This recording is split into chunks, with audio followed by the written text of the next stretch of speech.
골로새서 1장 1절부터 14절까지입니다.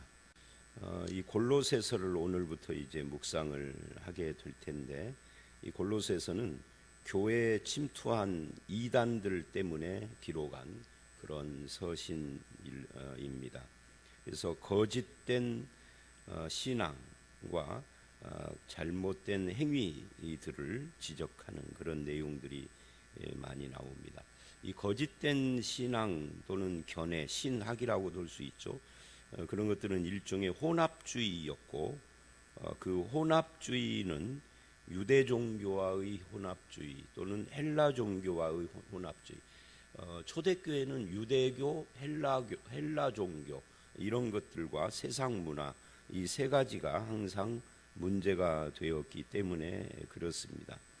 그래서 이런 문제들을 지적을 하면서 복음의 훼손이 오고 기독교인의 삶의 변질이 올 수 있는 이것에 대해서 예수 그리스도의 절대성, 유일성, 그래서 그리스도의 그 충만함, 이런 것들을 강조를 함으로써 이런 혼합 종교, 혼합주의를 배격하는 그런 내용이라고 할 수가 있습니다. 유대교의 영향은 율법주의입니다.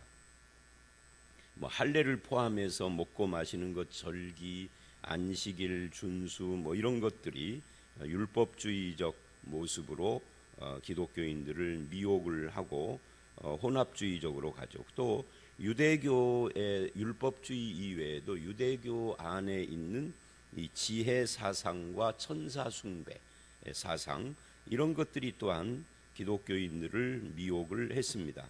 그래서 예수 그리스도만이 유일하고 충만하다, 충분하다 하는 것을 강조를 해요. 헬라 종교의 영향은 이 하늘에 충만한 것들, 하늘과 일월성신을 숭배한다든지 이런 것들이 문제가 됐어요. 그래서 하늘에 있는 신성 또는 하늘과 땅 사이에 있는 각종 세력들, 그것을 2장 15절에서는 정사와 권세라고 표현을 하는데, 그런 것들의 영향에 대해서 지적을 합니다. 천사 숭배 같은 것도 있고요.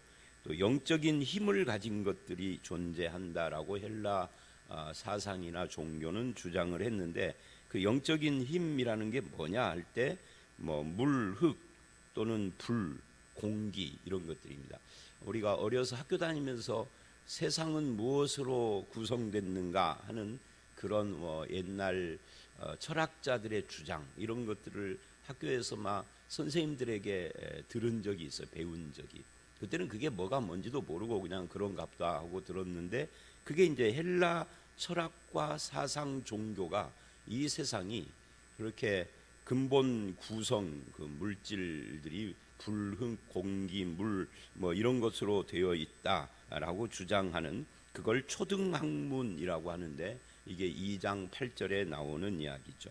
그래서 그런 것들을 섬기는 종교라든지 이런 것들에 대한 지적을 하고, 깨달음을 강조하고 영적인 지식을 강조하는 헬라 철학의 영향을 받은 종교, 이걸 영지주의라고 그러죠. 그런 것들, 영적인 것은 선하고 물질적인 것은 악하다, 육체는 악하다 하는 이 영지주의, 이 플라톤의 영향을 받아서 생긴 거죠.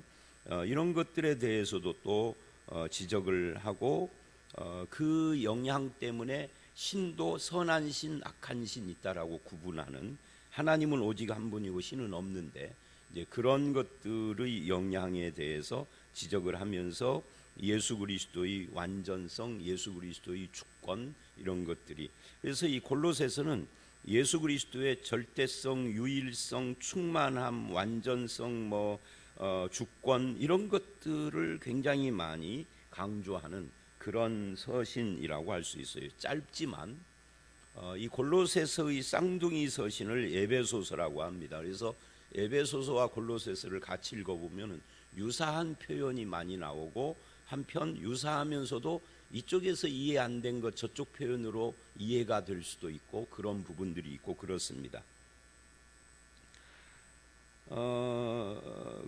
그런 골로새서의 배경과 함께 골로새서의 주제가 그리스도의 유일성, 절대성, 충만함인데 이게 이제 잘 나타난 곳이 내일 말씀인 골로새서 1장 15절로 23절 그리고 2장으로 가서 8절로 9절이나 이런 곳들에서 3장 11절 같은 곳에서 그 예수 그리스도의 유일 절대 충만함이 잘 나타납니다. 예수님이 창조의 근본이고 목적이고 능력이시다, 그런 이야기도 하고요. 그래서 이제 골로새서에 나타나는 예수님은 어떤 분인가를 쭉 살펴보는 것도 굉장히 중요하다라고 할 수가 있습니다. 그 중에 이제 오늘 말씀은 세 문단, 네 문단으로 나눠져요. 네 문단. 오늘 말씀은 1절로 2절은 문안 인사입니다. 그리고 3절로 8절은 바울의 감사입니다. 무엇을 감사하고 왜 감사하느냐, 그런 내용이고요. 9절로 12절은 바울의 기도죠. 그리고 이제 이것이 하나의 큰 문단이 되고 1장 13절서부터 2장 23절까지 이 긴 문단은 주로 교리에 대한 이야기가 나오는데 예수 그리스도의 주 되심입니다.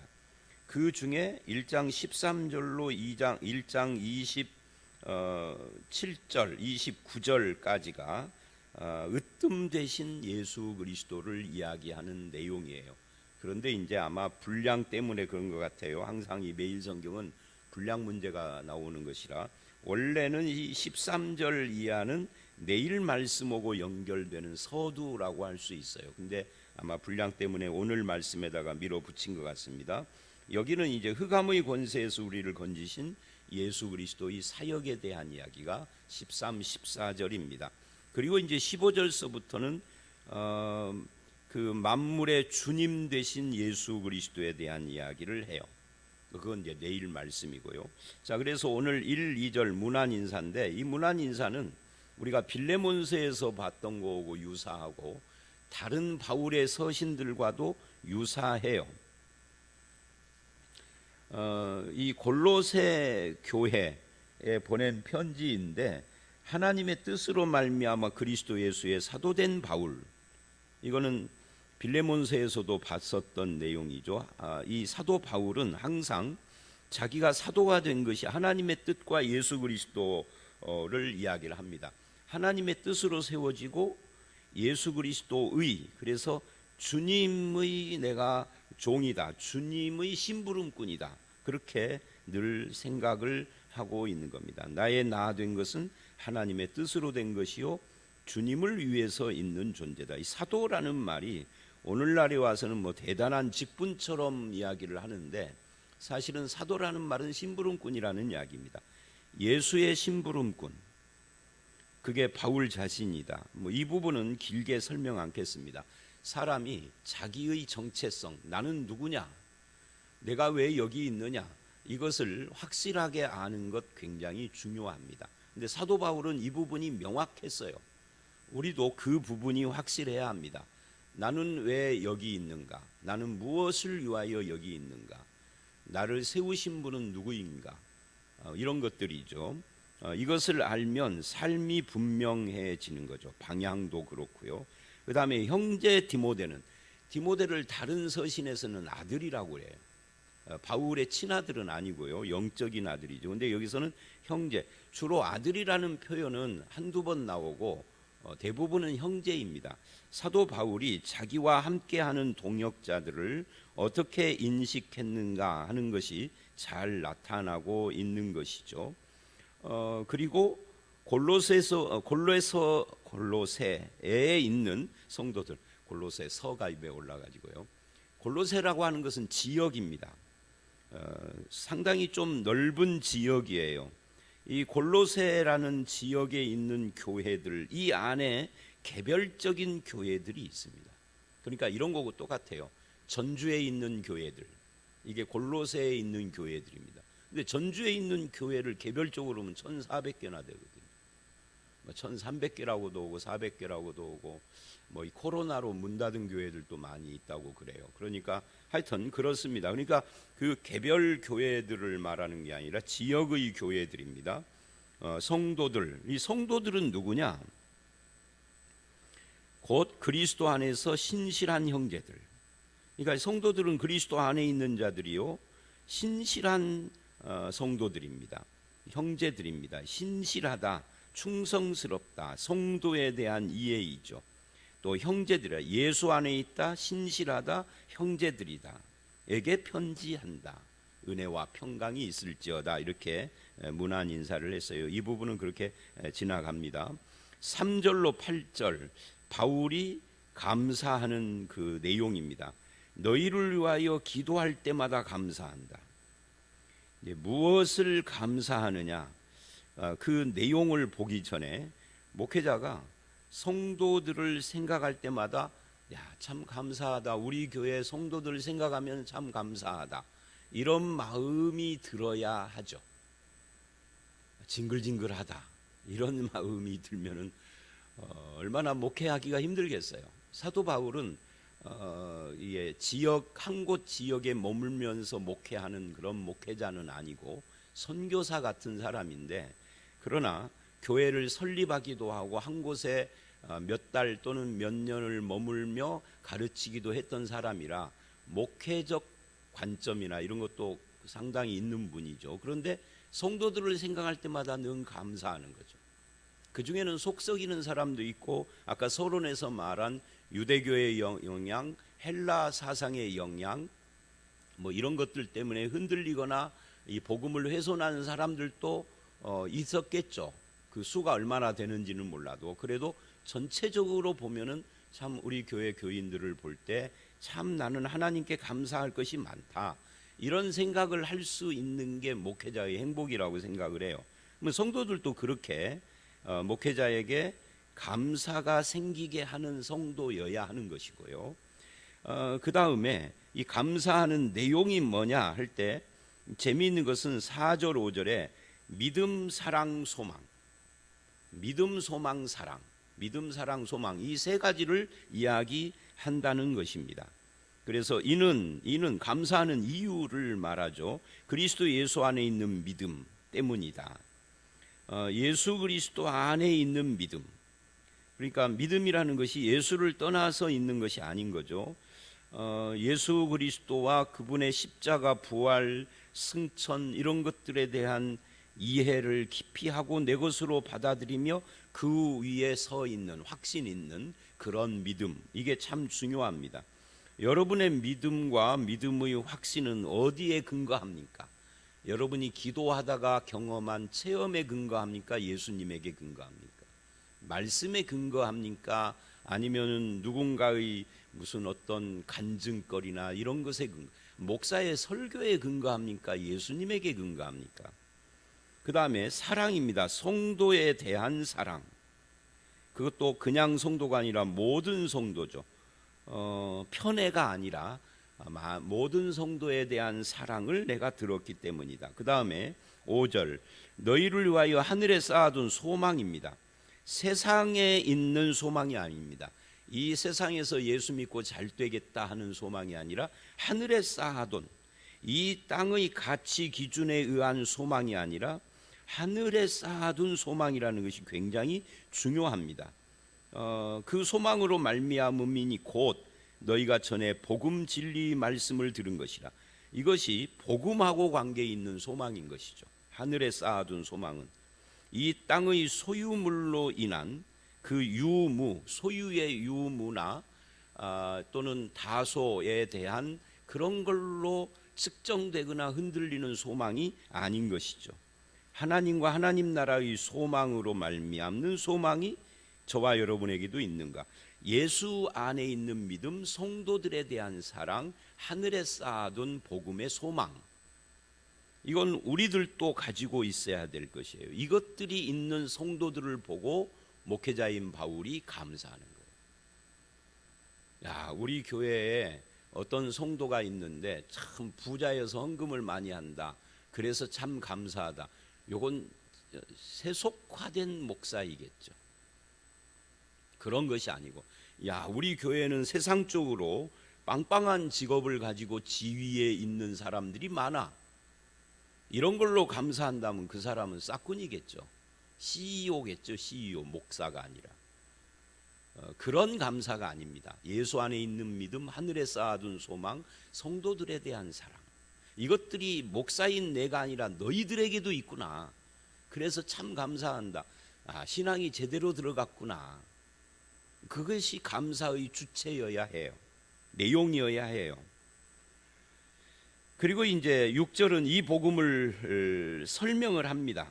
이 복음 진리의 말씀을 듣고 생긴 소망이고 믿음이고 하는 것이기 때문에, 그래서 이 복음의 말씀을 가르치고 선포하는 그 선포와 가르침과 양육의 방향이 믿음, 사랑, 소망에 있어야 하는 건데, 이 복음은 이미 너희에게 이름에 듣고 깨달았다 하는 것까지 쭉 이야기를 합니다. 그래서 온 천하에서 나에게 복음이 이르고, 복음이 이른 것을 내가 듣고 그것을 깨달아서 온 천하 이웃에게 열매를 맺고 자라간다.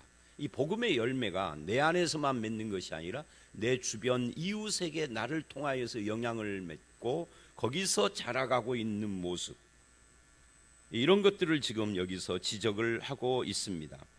이런 의미에서 우리에게도 열매가 있는가? 복음의 열매가 있는가? 누가 나로 인하여 믿음이 생기고 있는가? 누가 나로 인하여서 사랑과 소망의 열매를 맺고 있는가 하는 것을 우리가 봐야 합니다. 근데 우리가 전하는 복음의 내용이 무엇인가에 따라서 그것이 달라지는 거죠. 색깔이. 예수 믿고 부자 되라 그러는데, 그래서 예수를 믿었는데 3년이 지나도 부자커녕 코로나가 와서 막혔어. 그 사람은 어떻게 생각하겠어요? 예수 그리스도와 교회와 복음과 이런 것들을 에이 가짜네, 구라네, 거짓말이네, 없네, 있네 이러겠죠. 그런 것이 아닙니다.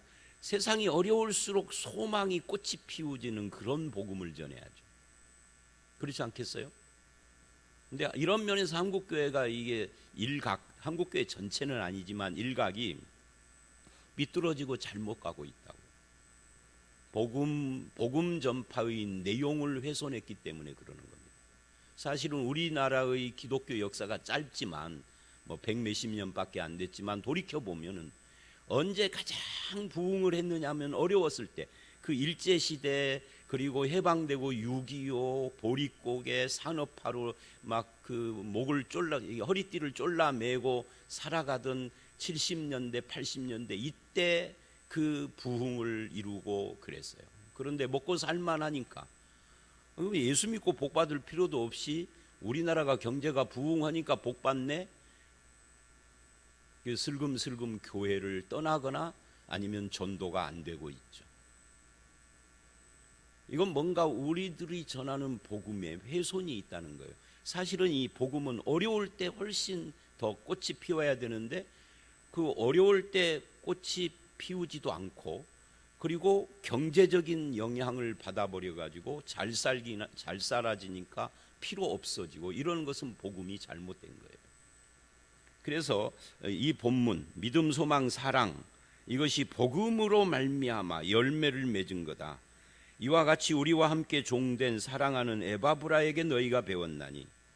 그러니까 바울이 에바브라를 통하여서 골로새 교회에 계속 이렇게 교제를 했거든요. 그는 너희를 위한 그리스도의 신실한 일꾼이요.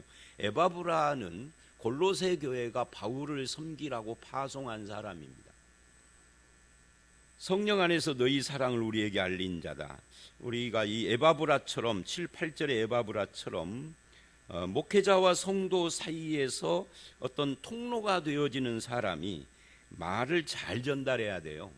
왜곡시키면 안 되는 거예요. 이제 와서 말이지만 우리 교회 제가 와서 얼마 안 되는 그 시점에 상당히 좀 불쾌한 내용들이 저에게 있었어요. 들려왔어요. 그리고 조금 수상한 그런 소문들도 들렸어요. 근데 몰랐어요. 왜 그러는지. 아니 그 자체를 모르다가 한참 지나서 알았어요. 왜 그랬는지 원인을 나중에 알았는데, 어떤 한 사람이 계속 말을 물어내는 거예요. 참 이게요 굉장히 심각한 문제입니다. 아 하면은 에로 전달하고, 오 그러면은 무슨 뭐 옹했다고 그러고 이렇게 전달을 하니까 그걸 받은 사람들이 저를 굉장히 오해할 거 아니에요. 그래서 막 어떤 때는 회의 중에 공격도 하고, 그걸 몇 년이 지나서 알았어요. 그래서 그분을 그 직에서 내려놓게 해야 하는데 어떻게 해야 할까? 이게 참 에바브라 같은 신실한 하나님의 종들이 필요해요. 오래전 이야기입니다만은 이제는 꽤 오래된 이야기라 이제는 말하는 거, 이제는 말할 수 있다 그런 거 있잖아요. TV 프로그램에 이제는 말할 수, 이제는 그런 걸 웃으면서 말할 수 있다는 거예요. 근데 에바브라를 보면서 이런 신실한 사람이 우리 곁에 있는 것과 없는 것의 차이, 바울은 그것 때문에 지금 감사하는 거예요. 에바브라 때문에. 골로새 교회의 믿음, 소망, 사랑 때문에 감사하고 에바브라 때문에 감사하고, 그 다음에 9절로 12절 기도합니다. 이제 감사할 뿐만 아니라 기도를 합니다. 이로써 우리도 듣던 날부터 너희를 위하여 기도하기를 그치지 않는다. 무엇을 기도하느냐? 7가지를 기도합니다. 첫 번째, 거기에 보니까 9절에 하나님의 뜻으로 너희로 하여금 모든 신령한 지혜와 총명의 하나님의 뜻을 아는 것으로 채우게 하소서. 기도의 제목이 하나님의 뜻으로 저들의 삶을 채우소서. 하나님의 뜻을 아는 것으로 채우소서. 이게 기도 제목 첫 번째예요. 그 다음에 주께 합당히 행하며 순종하게 하소서. 10절이죠. 범사에 하나님께 기쁨이 되게 하소서. 이런 기도 제목 하나하나를 우리가 뜯어보면 우리가 하는 기도고 격이 다르구나 하는 것을 느끼게 돼요. 선한 일에 열매를 맺게 하소서. 10절에 또 하나님을 아는 것에 자라게 하소서. 하나님을 안다 하는 것은 지식이 아니라 하나님과의 관계예요. 하나님과의 관계, 처음 구원받았을 때보다 더욱 하나님을 깊이 알아가는 이런 일에 자라가는 성숙한 성도가 되기를 그렇게 기도를 하는 겁니다. 하나님의 뜻을 알아가고 하나님을 알아가는 것에 실패를 하면 얕은 물가에서 촐싹거리는 것처럼 그런 신자가 되는 겁니다. 근데 하나님을 더욱 깊이 알아갈수록 깊은 물이 흐르는, 그 깊은 물이 흐르는 것을 보면은요, 흐르는 모습이 잘 안 보여요. 자세히 봐야 움직이기는 하는구나 그런 거죠. 근데 실제로 물속에 들어가면은 그 물의 압력이 엄청 세서 사람이 떠밀려 가죠. 그런데 촐싹거리며 흐르는 물은요, 사람이 몸이 흔들릴 정도는 아닌 거예요. 그냥 발목에서 찰랑거릴 뿐인 거죠. 그러니까 촐싹거리는 신자냐, 깊은 물과 같이 하나님을 깊이 아는 신자냐 차이가 있는 거죠. 그런 신자가 되게 하소서예요. 11절 하나님의 영광의 힘을 따라 능력 있는 성도가 되기를 원합니다. 이 능력도 세상 능력이 아니죠. 하나님의 영광의 힘을 따라서 능력 있는 신자인 겁니다. 기쁨으로 견디고 오래 참게 하소서. 11절이죠. 12절 빛 가운데서 기업을 얻기에 합당하게 하신 아버지께 감사합니다. 감사하게 하시기를 원합니다. 라고 기도를 마무리를 해요. 자 보세요. 하나님의 뜻을 알게 하소서, 합당하게 순종하게 하소서, 범사에 하나님의 기쁨이 되게 하소서, 열매 맺게 하소서, 선한 일에 하나님 아는 것에 잘하는 성숙한 신자가 되게 하소서, 영광과 힘을 따라 능력 있는 성도, 기쁨으로 견디는 성도, 빛 가운데 기업 얻기에 합당한 아버지께 감사하는 이런 이 기도의 내용들이, 이거 하나하나를 깊이 우리가 생각하면 좋겠지만 새벽 시간이라 그런 걸 깊이 이야기를 할 수는 없으니까 이렇게 이 말만 하죠. 우리의 기도하고 다르다. 격이 다르고 내용이 다르고 깊이가 다르다. 미사 여구를 쓴 것은 아니지만 그 내용 자체가 우리 기도도 이래야 하는 거 아닐까? 이런 생각을 해봅니다. 자, 마지막으로 13, 14절, 이것은 1장 13절서부터 2장 23절까지 골로새서의 교리인 예수의 주 되심을 말씀하는 중에 으뜸이신 예수 그리스도를 1장에서 말하는데, 그 중에 첫 번째로 흑암 권세에서 우리를 건지신 구원의 예수님을 말씀하는 것이 13절 14절입니다. 이 13, 14절은 굉장히 중요하면서도 간단한 표현이에요. 복음에 대한 표현입니다. 이 구절을 가지고 전도를 할 수도 있어요.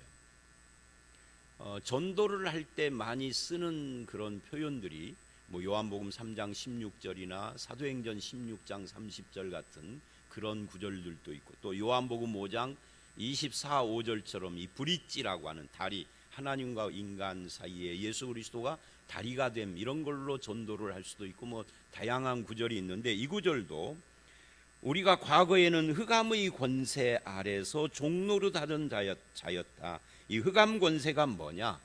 죄와 세상과 사탄과 이런 것들이 있죠. 그런 것의 종된 자리에서 우리를 건져내신 예수 그리스도, 그리고 건질 뿐만 아니라 그의 사랑의 아들의 나라, 예수 그리스도가 통치하는 나라, 이게 뭐예요? 이걸 천국이라고 그러고 하나님 나라라고 그래요. 하나님 나라로 우리의 소속을 옮겨주신 예수님. 그러니까 예수를 믿는다는 것은 소속을 바꾸는 건데, 이 일을 하시기 위하여서 하나님 아버지가 우리를 건지고 예수 그리스도의 나라에 우리를 넣어주셨는데, 이것을 예수님으로 말미암아 한 거예요.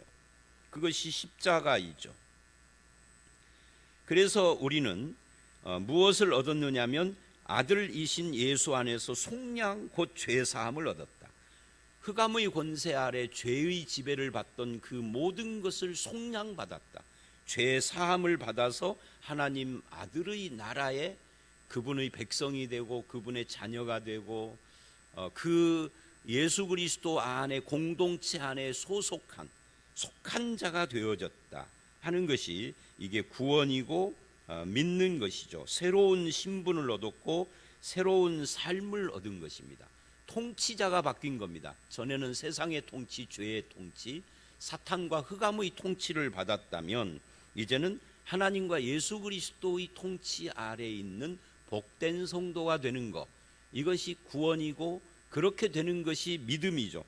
건짐받아 소속되는 그 상황이 회개하고 믿는 것입니다. 다른 성경에서는 바로 이것을 우리의 구원이고, 이 사역을 하신 분이 예수 그리스도인데, 그 예수님은 누구냐 하는 것이 15절부터의 이야기예요. 그거는 내일 우리가 보도록 하겠습니다.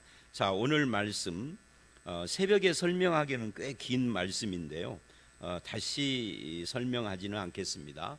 우리에게 있는 믿음, 소망, 사랑으로 감사하고, 이 복음의 진리의 말씀이 열매 맺고 자라가며, 기도도 하나님의 뜻을 아는 것, 순종하는 것, 열매 맺고 자라고, 능력 있는 성도, 기쁨으로 견디는 성도, 하나님께 감사하는 성도, 그리고 이 모든 것을 할 수 있도록 우리를 흑암에서 건져 예수 그리스도의 나라에 소속되게 해주신 하나님 아버지와 예수 그리스도의 복음의 은혜, 이런 것들을 묵상하면서 나의 나 된 것은 하나님의 뜻이고 예수 안에 있는 복음의 은혜입니다 라고 고백하는 저와 여러분들이 다 되시기를 주의 이름으로 축원합니다. 함께 기도하겠습니다. 하나님, 그렇습니다.